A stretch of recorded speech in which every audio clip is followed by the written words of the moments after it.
আসসালামু আলাইকুম। আমি Mohammad Rakibul Hasan, business development officer, মিরাসিড।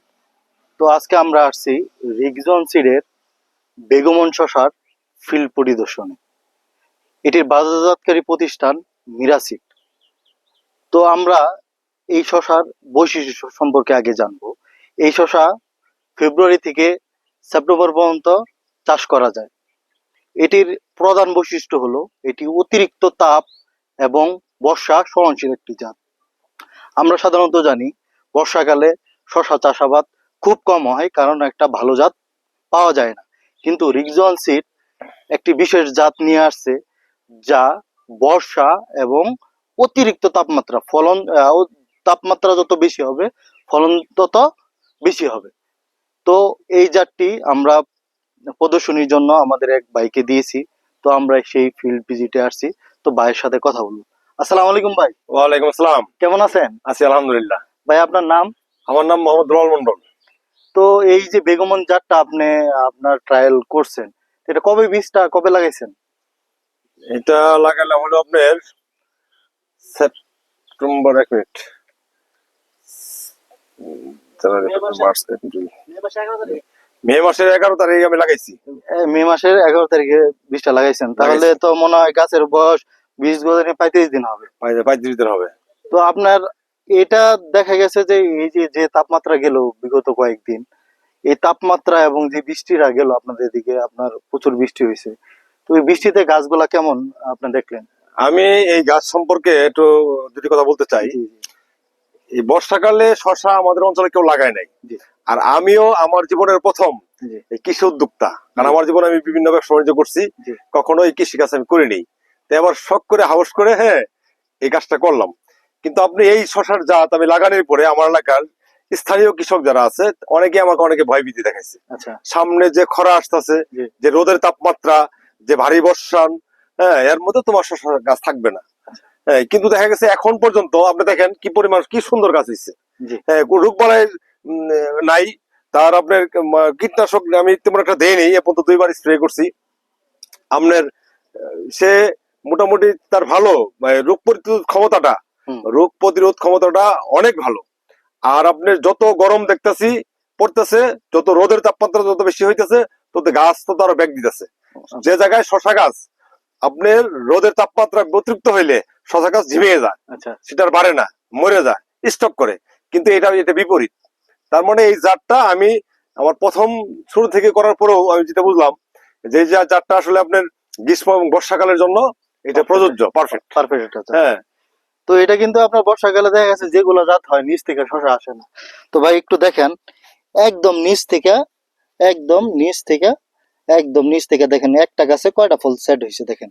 আর গাছের আপনার গাছ কতটুকু মোটা, বর্ষাকালে তো গাছ মোটা হয়ই না, গাছ কতটুকু মোটা এটা খেয়াল করছেন?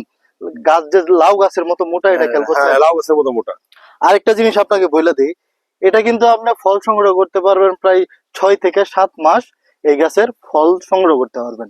এটার বয়স দেশি গাছের মতো, যেমন দেশি শসা আপনার দীর্ঘদিন পর্যন্ত ফল তোলা যায়, এটা আপনার দীর্ঘদিন পর্যন্ত ফল তুলতে পারবেন। এবং এটাতে আরেকটা জিনিস হলো গিয়ে আপনার মাইট, মানে যেটা মাকড়, মাকড়ের আক্রমণ আপনার এই গাছে খুবই কম হবে, এটা প্রতিরোধী জাত। আর হইলো কি আপনার ডাউনি মিল্ডু, যেটা বর্ষাকালে একটা খুব কমন একটা রোগ, যেমন পাতা পচে যাওয়া ডাউনি মিল্ডু, এটা আপনার নাই বললে চলে, এটা আপনার প্রতিরোধী একটা জাত। এই গাছটা কিন্তু আপনার 6 থেকে 7 মাস আপনার ফলন দিবে, আপনি যদি ভালোভাবে পরিচর্যার মাধ্যমে রাখতে পারেন।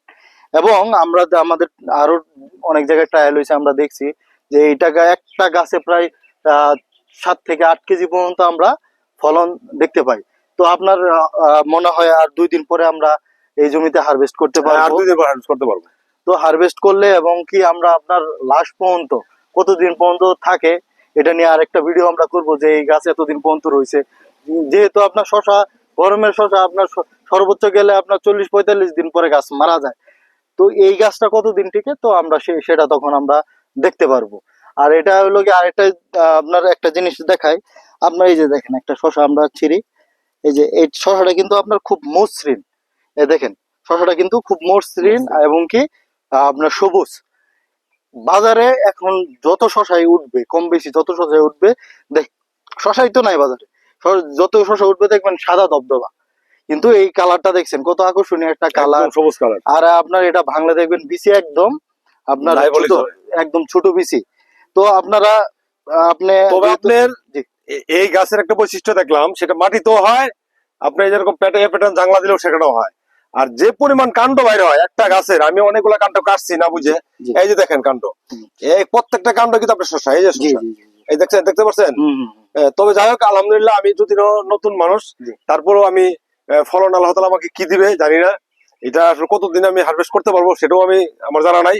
তবে প্রথম তার শুরুটা অনেকটা ভালো আমি দেখতেছি, ইনশাআল্লাহ। এবং শসাটা খুব সুস্বাদু। আপনি খাইছেন কিনা খাই দেখেন। এই খাই।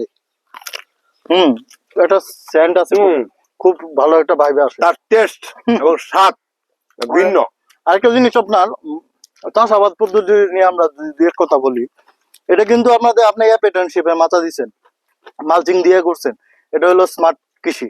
আর আপনি যদি আপনার একদম মাটিতে করেন, মালচিং ছাড়া করেন, আপনার তারপরেও কিন্তু এটা ভালো পারফরমেন্স করে। আপনার খালি মাটিতে হবে, কোনো সমস্যা নেই, তার আপনার ফলন সে দেওয়া যাবে। তাহলে আমরা দুভাবে এটা চাষ করা যায়। আর ওই যে স্থানীয়ভাবে যেসব আপনার কীটনাশক দিয়ে দেওয়া থাকেন সেগুলো দিলেই না, এটা যে বাড়তি কোনো একটা যত্ন নিতে হবে বা বাড়তি পরিচর্যা করতে হবে সেটা কিন্তু লাগে না। আর ইনশাল্লাহ সামনে আবার আপনার সাথে দেখা হবে, আবার আমরা এভাবে কথা বলবো যে আমরা যে যে কথাগুলো বলছি সেটা কি আসলে সত্য কিনা। তো সেটা আমরা পরবর্তী ভিডিওতে ইনশাল্লাহ। আমি আরেকটা কথা বলতে চাই, জি জি বর্ষাকালে যে তো শসা পাওয়া যায় না, জি জি জি। তবে কি জাত বলেন জানি, ভুলে গেলাম আমি।